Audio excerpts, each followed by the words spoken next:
إن الحمد لله نحمده ونستعينه ونستغفره ونعوذ بالله من شرور أنفسنا ومن سيئات أعمالنا من يهد الله فلا مضل له ومن يضلل فلا هادي له ونشهد أن سيدنا وسندنا وحبيبنا وطبيبنا وقلوبنا ومولانا محمدا عبده ورسوله. أما بعد فأعوذ بالله من الشيطان الرجيم. بسم الله الرحمن الرحيم. يا أيها الذين آمنوا لا ترفعوا أصواتكم فوق صوت النبي ولا تجهروا له بالقول كجهر بعضكم لبعض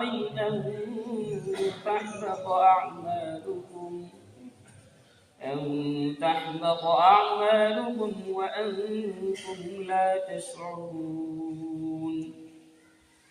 آمنت بالله وصدق الله وصدق رسوله النبي الأمي الكريم ونحن على ذلك لمن الشاهدين والشاكرين والحمد لله رب العالمين. الحمد لله মহান রব্বুল আলামিনের শুকরিয়া। আল্লাহ তাআলা আপনাকে আমাকে নেক হায়াত দান করেছে, পবিত্র দিন শুক্রবার মসজিদে জুমাতে আসার তৌফিক দান করেছে। এই জন্য সকলে সেই মালিকের দরবারে শুকর আদায় করি আলহামদুলিল্লাহ। মুহতারাম হাজিরিন, আল্লাহ তাআলা বান্দাকে কিছু শান দান করেছে, কিছু মান দান করেছে। বান্দা আল্লাহ তাআলার নিকট খুব মাহবুব, খুব প্রিয়। বড়রা একটা কথা বলে, বান্দা তার শান মান রক্ষা করতে পারে, আল্লাহ তাআলা সেই বান্দার শানে, সেই বান্দার মর্যাদা রক্ষার জন্য ইন্তজাম করে দেয়। কিভাবে? গত সপ্তাহে আলোচনা করা হয়েছিল সুন্নতের বিষয়ে, যে সুন্নতের গুরুত্ব কি পরিমাণ, কি পরিসীম রয়েছে সুন্নতের। কারণ সুন্নত মানার মধ্য দিয়ে বান্দার জীবনটাতে সে এমনভাবে সজ্জিত হয়। কারণ যখন বান্দা সুন্নত মানার মধ্য দিয়ে যখন তার জীবন পার করে, হর কাজের মধ্যে বান্দার জন্য আমল করা সহজ হয়ে যায়। দৃষ্টান্ত স্বরূপ বলা হয়েছিল, নামাজ পড়া, 5 ওয়াক্ত নামাজ ফরজগুলো যেগুলো আল্লাহ তাআলা আদেশ করেছেন, এই সমস্ত 5 ওয়াক্ত নামাজগুলো বান্দার জন্য তখন সহজ হবে যখন কোনো বান্দা সুন্নতের ইহতিমাম করবে, গুরুত্ব দিবে। আর হাদিসের মধ্যে আল্লাহর নবী সেই কথাটাই বলেন যে তুমি যদি তোমার কাজকে যদি আল্লাহর জন্য করতে যাও, সফে আউয়াল তোমার কাজ হচ্ছে আমি সুন্নতে ইত্তেবা করা। হাদিস শোনানো হয়েছিল, قال رسول الله صلى الله عليه وسلم قال رسول الله صلى الله عليه وسلم من أحب سنتي فقد أحبني. আল্লাহর নবী বলেন, যে ব্যক্তি আমাকে ভালোবাসতে চাও সে যেন আমার সুন্নতকে মহব্বত করে। ফাকাদ আহাব্বানি কানা মাই ফিল জান্নাহ। আর যে আমি নবীর মহব্বত করে তার জন্য আল্লাহ তাআলা জান্নাত ওয়াজিব করে রাখছে।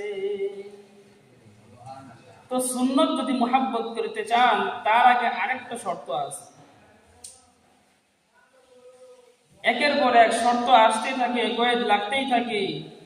আর শর্ত যখন মজবুত হয় সেই শর্তের যাচাইটা তত সহজ হয়।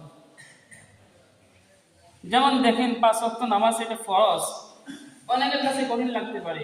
নামাজে দাঁড়ালে কেরাত পড়ানো লাগে, সূরা ফাতিহা পড়ানো লাগে, অন্য সূরা মিলানো লাগে, এগুলো তো পারি না। নামাজ পড়া তার জন্য কষ্টকর, তাই না?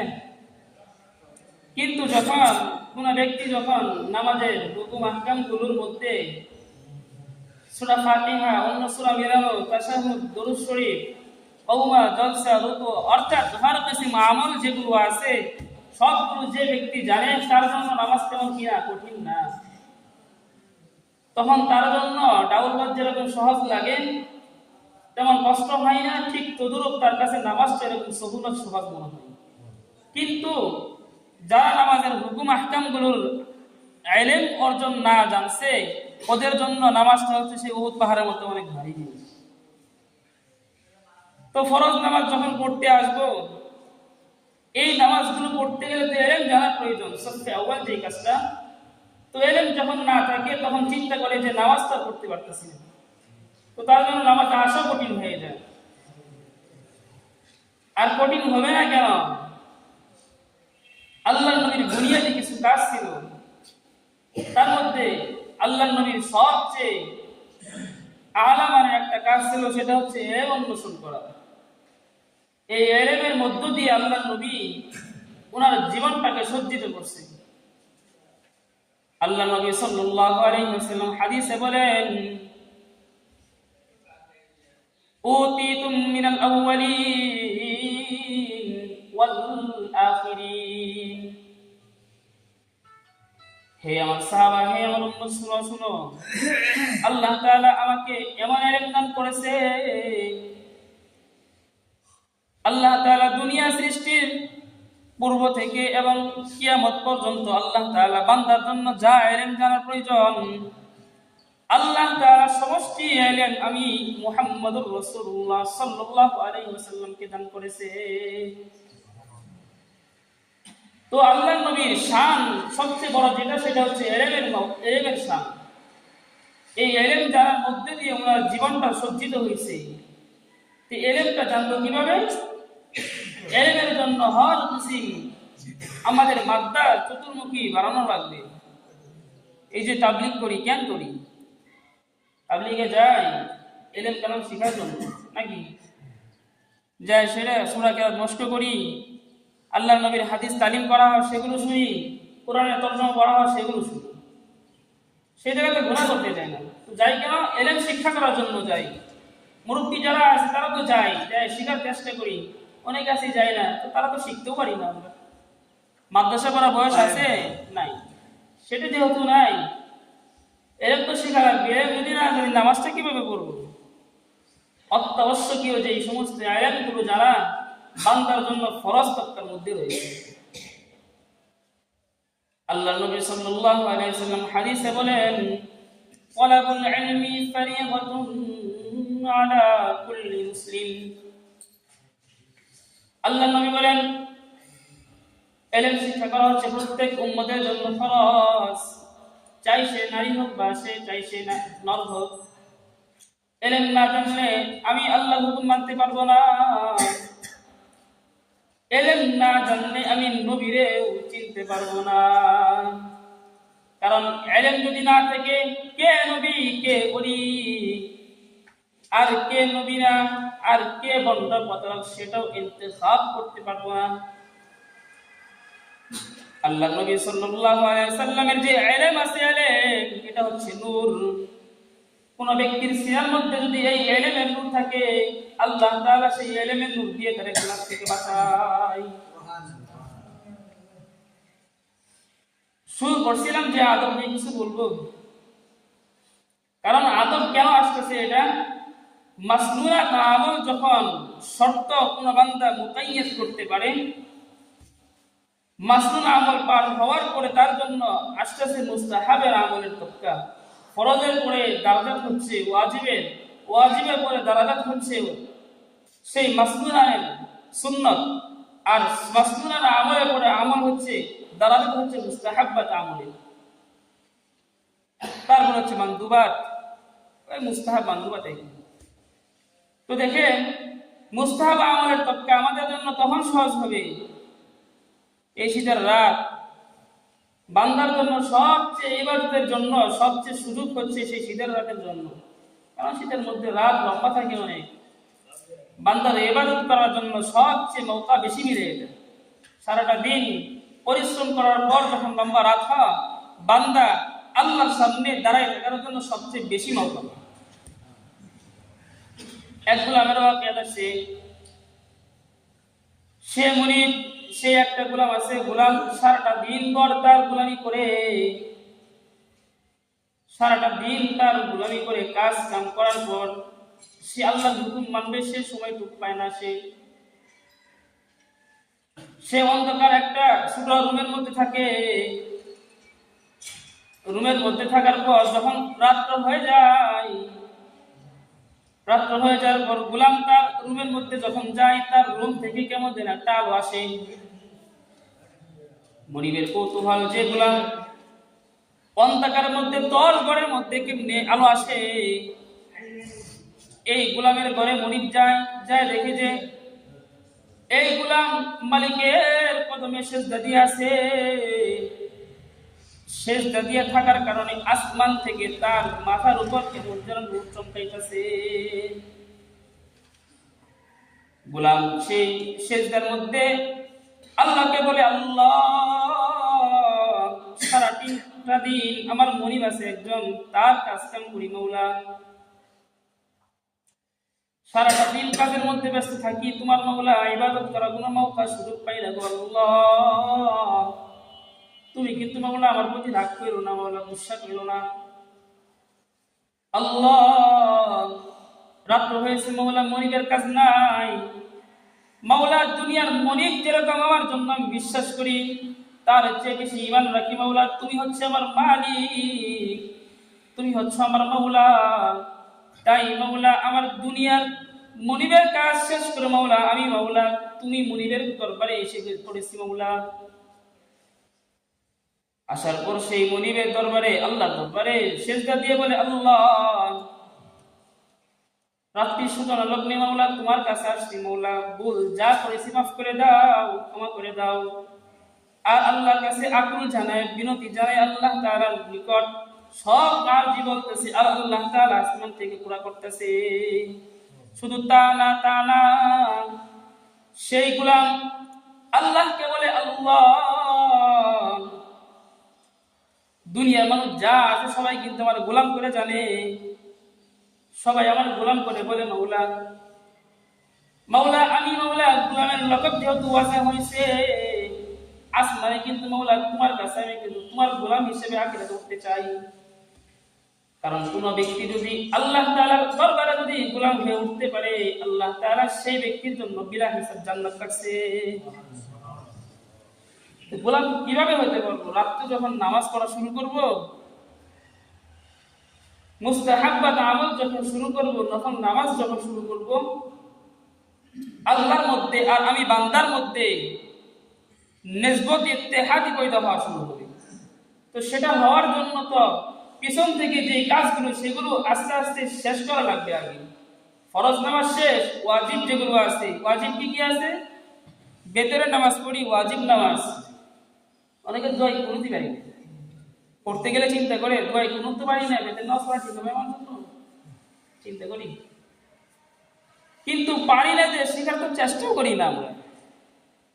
কারণ দেখেন, শিখার মাদ্দা চেষ্টা দেওয়ার মধ্য দিয়ে যদি জীবন পার করে শুরু করি দেয় আর নামাজ পড়ি, না পারা সত্ত্বেও যদি সেই নামাজটা পড়ি এবং এলেমের তলবের প্রত্যাশা নিয়ে যদি আমল শুরু করি, বান্দা যে এলেম শিখে যে পরিমাণ যে সওয়াব পাইল, আমি শিখার মধ্যে দিয়ে যদি নামাজ পড়া শুরু করি, আমি বান্দাও সেই সওয়াব পাবো। শিখার চেষ্টা থাকা লাগবে নাকি? বেতের নামাজ ওয়াজিব, ঈদের নামাজ আসে ওয়াজিব নামাজ। অনেকে চিন্তা করে ঈদের নামাজ তো পড়ছি, মুসল্লি তো হয়েছি। বড় একটা কথা বলছে, মুসল্লি কয় কিসিমের আছে। কেউ হচ্ছে 5 মুসল্লি, আবার কেউ হচ্ছে খাট মুসল্লি, আবার কেউ হয়েছে 1 মুসল্লি। 1 মুসল্লি কি ঈদের নামাজ পড়ে না, সে হচ্ছে 1 মুসল্লি। খাট মুসল্লিকে এই যে প্যাকেজে পড়ে আসবে। একটা ঘটনা বলা বলছে, আমাদের হুজুরি গতকাল ঘটনাটা বলছিল। হুজুর এক মাহফিলে গেছে, অনেক দূরে মাহফিলে গেছে, যাওয়ার পর এক ভদ্রলোক পাশে দাঁড়ায় আছে, জানাজা পড়তে গেছে। ময়মনসিংহে আসছিল ঢাকা থেকে, ময়মনসিংহে আসার পর জানাজা পড়ছে। ওসিয়ত করছিলেন, মাওলানা আপনি যেখানে থাকেন আমার মৃত্যুর পর আমার জানাজাটা আপনি পড়বেন। তো সেই ওয়াসিয়াত মাফিক সে ঢাকা থেকে উনি আসছে, আসার পর জানাজা পড়াইছে। পড়ার পর এক ভদ্রলোক পাশে দাঁড়ায় আছে। যে লোকটা মারা গেছে সেই লোকটার ছেলে বাংলাদেশে থাকে না, কানাডা থাকে। কানাডা থেকে আসছে, তার ছোট একটা বাচ্চা আছে 8-10 বছর বয়স। সেই ছোট বাচ্চাটা পাশে দাঁড়ায় আছে। বাবারা জিজ্ঞেস করতেছে, বাবা জানাজা করবো, এটা কাদের কাছে? এটা বাপ কিন্তু মুসলমান, দাদা মুসলমান, ছেলে কি হাজিপথে কিন্তু মুসলমান ধরা যায়। ছেলে জিজ্ঞেস করতেছে, বাবা এই যে নামাজ পড়তেছি এটা কিসের নামাজ পড়ি? এটা বাবা নামাজ যে করবো, নামাজ এটা কাদের জন্য পড়ে? এটা বোঝা গেল কি বাচ্চাটার মধ্যে ধর্মীয় জ্ঞানের অভাব থাকার কারণে সেই বাচ্চাটাও সেই দিন সম্পর্কে যে জানাজা পড়া লাগে এটাও জানে না। শুধু কথা এখান থেকে শেষ না। যেই বাপ আমরা যারা দুনিয়াতে আসি, একটা মেসেজ দেওয়ার জন্য কথাটা বললাম, আমরা গার্ডিয়ান যারা আছি, আমার আপনার বাচ্চা যদি ওই ছেলের বাচ্চার মতো যদি হয়ে যায়, 8 বছর 10 বছর হওয়ার পর যদি সেই বাচ্চাটা জানাজাটা কি সেটাও যদি না জানে, তাহলে সেই ছেলেটা একদিন নাস্তিক হবে না তো কে নাস্তিক হবে? কথাটা বোঝার জন্য বললাম, কেউ কষ্ট নেবেন না।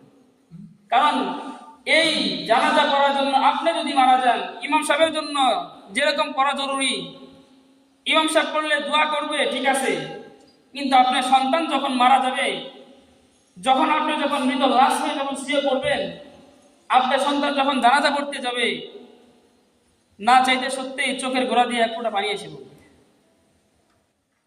আর যখন আল্লাহর কাছে দোয়া করবে, আল্লাহকে বলবে, আল্লাহ আমার বাবা আমার জন্য অনেক কষ্ট করছে মাওলা, আমার মা আমার জন্য অনেক কষ্ট করছে মাওলা, আমার মাকে আমার বাবাকে মাফ করে দাও।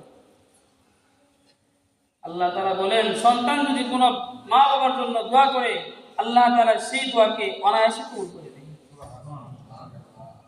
সন্তানের জন্য মা বাবা যেরকম মুস্তাজাবুদ দাওয়া দোয়া করে, আল্লাহ তাআলার নিকট কোনো পর্দা বিরা হিজাব ছেড়ে দোয়া কবুল হয়ে থাকে, অনুরূপভাবে সন্তানও যদি মা বাবার জন্য দোয়া করে, ওই দোয়াটা আল্লাহ তাআলার নিকট এমনি এমনি কবুল হয়ে যায়। এই জন্য সন্তানদেরকে খুব এহতিয়াত করব। স্কুলে যারা পড়াই না নাই, তবে সন্তানকে দিনের জ্ঞান, ধর্মীয় জ্ঞান তার মাথার মধ্যে ঢুকাই দেয়। ইনশাল্লাহ এই সন্তানটাই বড় হলে কখনো নাস্তিক হবে না, দিনকে গালি দিবে না, ওলামায়ে কেরামকে গালি দিবে না। আপনার মাথায় টুপি দেখলে, আপনার মুখে দাড়ি দেখলে, আপনার শরীরে যদি দিনের কোনো পোশাক থাকে, আপনাকে তিরস্কার করবে না। তো ওই ভদ্রলোক দাঁড়ায় আশেপাশে, তার এক বন্ধু আসছে জানাজা পড়তে, পাশে দাঁড়ায় দেখতেছে। বন্ধু ইনভাইট করছে, আমার বাবা মারা গেছে, মেসেজ করে বলছে আসো বাবা মারা গেছে। তো গেছে, সেও ভদ্রলোক ট্রাইবেল শার্ট পরা।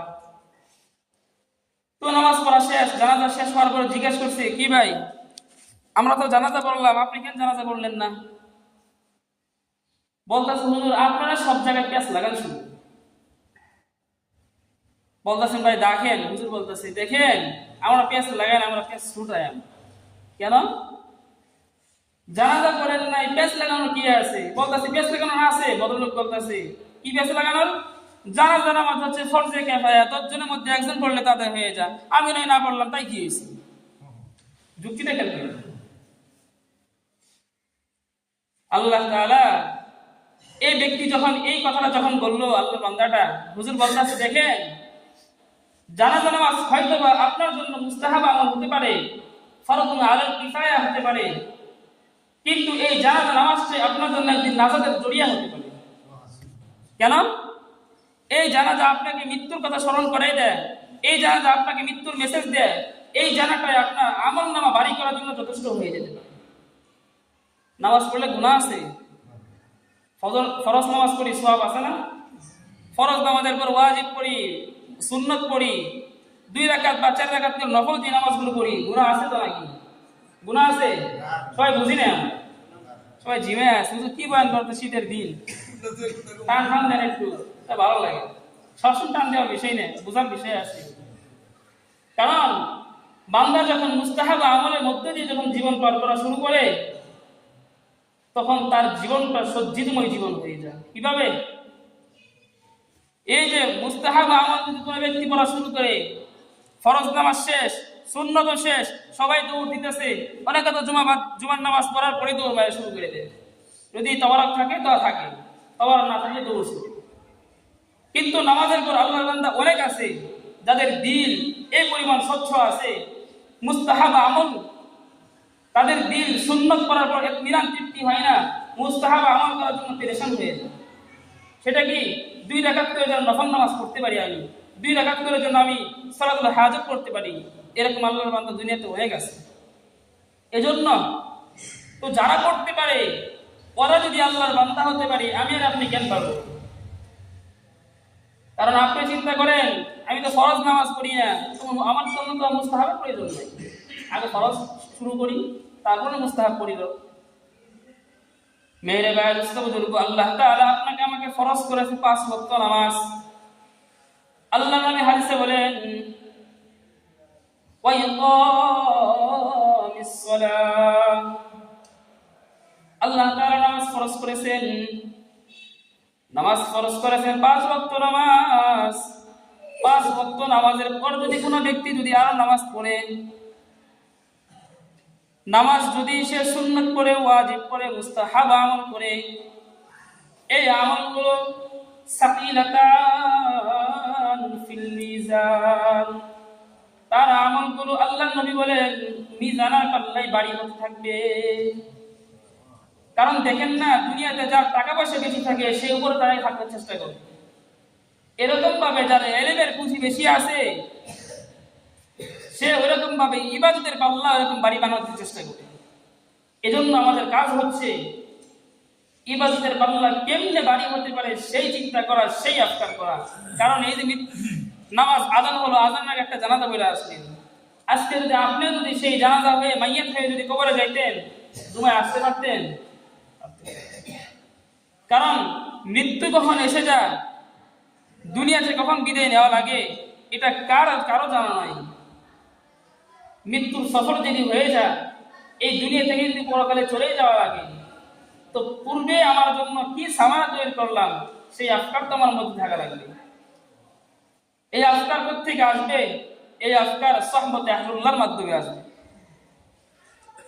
সোহবতে সালেহ তোরা সালেহ কুনাদ, কবি বলেন সোহবতে সালেহ তোরা সালেহ কুনাদ, কোন ব্যক্তি যদি সৎসঙ্গে যায়, আল্লাহওয়ালার সংস্রবে যায়, আল্লাহ তাআলা সে ব্যক্তিকে একদিন আল্লাহওয়ালা সোহবতওয়ালা বানায় দেয়। আল্লামা ফরিদউদ্দিন আত্তার রাহমাতুল্লাহি আলাইহি তার কিতাবে বলেন যে কোন ব্যক্তি যদি আতর বিক্রেতার কাছে যায়, সে যদি তার কাছ থেকে আতর যদি নাও নেয়, তার কাছ থেকে আতরের ঘ্রাণ পায়। অনুরূপভাবে সে যদি কামারের কাছে যায়, কামারের কাছে যাওয়ার পর তার ঘ্রাণ আসে না, তার থেকে হাফরের গন্ধ আসে, আগুনের গন্ধ আসে, এবং তার থেকে ময়লার দুর্গন্ধ আসে।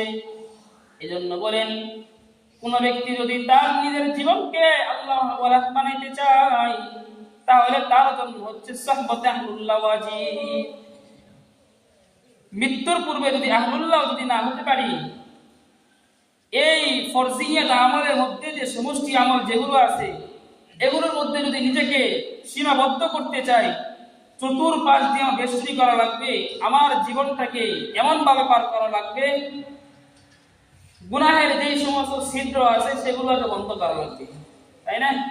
উদাহরণ দিয়ে বড়রা বলেন, কোন ব্যক্তির নিকটে খালই আছে না, খালই মাছ ধরে জানা, খালই যদি নিচ দিয়ে যদি ফুটা থাকে, একের পর এক মাছ ধরতেই আসেন, আর খালার মধ্যে রাখতেছেন, মাছ থাকবে তো নাকি? যাবো গো নাকি? ওরকম ভাবে বান্দা আমল করতেই আসে, মসজিদে নামাজ পড়তে আসি, ওদিক দিয়ে অন্যের হক যেগুলো আছে, অন্যের মাল লুটতরাজ করা যেগুলো আছে, অন্যকে কষ্ট দেওয়া যেগুলো আছে, এবং অন্যের মাল আত্মসাৎ করা যেগুলো আছে, সবকিছুই করতেছি। সেই খালের যেরকম ফুটা করা, আমার নামাজ পড়া হচ্ছে ওই যেরকম। এই জন্য চতুর্মুখী বেষ্টনী এমন ভাবে করা লাগবে আমার দ্বারা কোনো বান্দা যেন কষ্ট না পায়, আমার দ্বারা যেন কোনো একটা আল্লাহর হকতালাফি যেন না হয়, আমার দ্বারা কোনো বান্দার যেন কোনো হকতালাফি যেন না হয়। এই বেষ্টনী যখন আমরা আটকে ফেলবো, তখন আর হুজুরের ওয়াজ করা লাগবে না, মসজিদে আজান দেওয়া লাগবে না, আজান দেওয়ার আগে মসজিদে বসে যাওয়া হবে। এরকম একটা কলবি হালাত হয়ে যাবে। মুয়াজ্জিন সাহেব আজান দেয়, আজান দিয়ে মসজিদে নিয়ে আসে, তাও মুসল্লি বা ইমাম সাহেব নামাজ পড়াতে সময় মুসল্লি বা 1 কাতার কি 2 কাতার। আজকে তো জুমার দিন, সেজন্য আসছি আমরা। ওই যে শুরুতে বলছিলাম 5 মুসল্লি যারা আছে, 5 মুসল্লি তো তারা 5 ওয়াক্ত নামাজ মসজিদে হাজিরা দেয় আসে। খাট মুসল্লি কি করে? নামাজের আগে জানাজা পড়ে আসে। খাট মুসল্লি খাটে শুয়ে যখন জামাইয়া জানাজা পড়ে। এক মুসল্লি কি করে? হয় জুমা পড়ে, নয় ঈদের নামাজ পড়ে। আল্লাহর বান্দা অনেক আছে যারা জানাজা শরীক হয়। এমন মুসলমানের বাচ্চা আছে যারা ধর্মীয় জ্ঞান ন্যূনতম এতটুকু রাখে না, জানাজা নামাজ ফরজ না 5 ওয়াক্ত নামাজ ফরজ, এটাও অনেক জানে। এই জন্য নামাজের হুকুমগুলো যেমন খুব গুরুত্বপূর্ণ বিষয়, শুধু নিজের জীবনটা পার করলেই হবে না, আল্লাহ কেন দিল হুসনে আফকার করা লাগবে। হুসনে আফকার কি? সুচিন্তা করা লাগবে, এমন চিন্তা করা লাগবে যে আল্লাহ কেন পাঠাইলো, ছিলাম না, আসি, থাকবো না, আসছি, আবার যাব। ইমাম গাজ্জালি একটা উদাহরণ দিয়ে বলে, সমুদ্রের যত পানি আছে, সমস্ত পানি যদি তার মধ্যে একটা কতরা মানে একটা ফুটা যদি নেওয়া হয়, এই ফুটা হচ্ছে গোটা দুনিয়ার হায়াত, আর গোটা সমুদ্র হচ্ছে সেই আখিরাতের হায়াত। সে কতরা হায়াতের মধ্যে যদি এই জীবন মুহাসাবা বিলা হিসাব যদি পার করে দেই, এই দুনিয়ার হিসাব পার হয়ে আখিরাতে চলে যাব, মাইয়াত হয়ে যাব। কিন্তু দুনিয়া থেকে কেন আসলাম, কি নিলাম, আবার কেন চলে গেলাম, কিচ্ছু বুঝবো না। মরবো, জাহান্নাম শুরু হয়ে যাবে কবর থেকে। আল্লাহর নবী বলেন, আল কবরু রাউদাতুন মিন রিয়াদিল জান্নাহ, আল কবরু রাউদাতুন মিন রিয়াদিল জান্নাহ ওয়াল হুফরু মিন হুফারিন নার। বান্দার জন্য কবর হয়তো বা জান্নাত, হয়তো বা জাহান্নামের একটা গর্ত। এজন্য ভাই, দুনিয়াতে আল্লাহ পাঠাইছে, আসছি, আবার চলে যাব। এই জন্য পূর্বে থেকে আমাদের মুহাসাবা করে কবরের সঙ্গে মুলাকাত করা লাগবে। প্রশ্ন হতে পারে, হুজুর মৃত্যু কখন হবে জানি না, এই জন্য সব সময় এমন ভাবে নিজেকে প্রস্তুত রাখা লাগবে। আল্লাহর নবী হাদিস দ্বারা আমাদেরকে জানান, বান্দার শ্বাস রোগ যেরকম তার নিকটবর্তী, বান্দার মৃত্যুটা হচ্ছে তার ওইরকম নিকটবর্তী। শ্বাসরোগকে যেরকম বিশ্বাস করি যে না আমার কাছে শ্বাসরোগ আছে, এরকম ভাবে আমাদের বিশ্বাস করা লাগবে এই দুনিয়াতে হায়াতটা হঠাৎ করে চলে যাবে। এই জন্য আমার দ্বারা যেন কোনো একটা আল্লাহর হুকুমগুলো তরক যেন না হয়ে যায়, কোনো ফরজ নামাজ যেন তরক না হয়, আমার দ্বারা কোনো ওয়াজিব যেন না ছুটে যায়, কোনো মুস্তাহাব সুন্নত আমল যেন আমার দ্বারা তরক যেন না হয়ে যায়। কারণ শুরু করছিলাম আদব দিয়ে, ওদিকে যাইতে পারলাম না। ইনশাআল্লাহ সামনের সপ্তাহে আদবের উপর গুরুত্বপূর্ণ আরো তাহকিক আলোচনা হবে ইনশাআল্লাহ। আদব খুব গুরুত্বপূর্ণ বিষয়। আদব এমন একটা বিষয়, দেখেন মসজিদে আসি, আমরা মসজিদের আদব জানি না, বড়দের সম্মান কিভাবে করা লাগে সে আদবও জানি না, ছোটদের কেমনে স্নেহ করা লাগবে সেটাও জানি না। কেমনে মসজিদে আসি, ডান দিয়ে ঢুকবো না বাম দিয়ে ঢুকবো বা সেটা খেয়াল করি না, বিরায় এখতিয়ার এসে যায়। মসজিদে আসার দোয়া কি সেটাও জানি না, সুন্নত কি সেটাও জানি না। বড়কে সম্মান করব, সম্মানের যে একটা মাত্রা পরিমাণ সেটাও জানি না। যদি থাকতো কোন ছোটরা বড়দেরকে অসম্মানই করতে পারতো না, আর বড়রা ছোটদের থেকে কখনো হেয় প্রতিপন্ন হইতো। বোঝা গেল কি, হর মাকানের মধ্যে আদবের শূন্যতা হওয়ার কারণে জাতিয়াস হালাকের মধ্যে আছে। এমন ভাবে হালাকের মধ্যে আছে, কেউ কাউকে সম্মান করে না, বাপ ছেলেকে সম্মান করে না, সম্মান মানে কি স্নেহ করে না। আর ছেলে বাপ রে, চাচারে, বড় ভাইরও সম্মান করে না। কেন করে না? আদব তো চলে গেছে, আদবের বেহাই বলা শুরু হয়ে গেছে দুনিয়ার মধ্যে। ইনশাআল্লাহ সামনের সপ্তাহে আদবের উপর বিস্তারিত আলোচনা হবে ইনশাআল্লাহ, সকলে আসার চেষ্টা করবে। বাকি আল্লাহ তাআলা আমাদের যে হুকুম আহকামগুলো দান করেছে, ফরজের উপর আলোচনা হয়েছে, সুন্নতের উপর আলোচনা হয়েছে, এই আমলগুলোর মধ্যে দিয়ে জীবন পার করতে থাকি এবং জীবনের সমস্ত আমলকে বেষ্টনী করি ওই খালের মতো নামাজগুলো ছাড়া পড়া বাদ দেই, মসজিদে নামাজ পড়ো, বাইরে যে গুনাহ করবো, এরকম নামাজ ছাইড়ে দিয়ে আসতে গিয়ে ছাইড়ে দিয়ে সেইটা এমন ভাবে আমল করবো, খালা যেরকম নিজে যেরকম কোনো শূন্যতা নাই, আমার আমলে যেন কোনো গুনাহ যেন না থাকে, এরকম আমল শুরু করবো ইনশাআল্লাহ। পারা যাবে না ইনশাআল্লাহ? আল্লাহ তাআলা আপনাকে আমাকে সকলকে আমলের তৌফিক দান করুন, সকলেই বলি আমিন।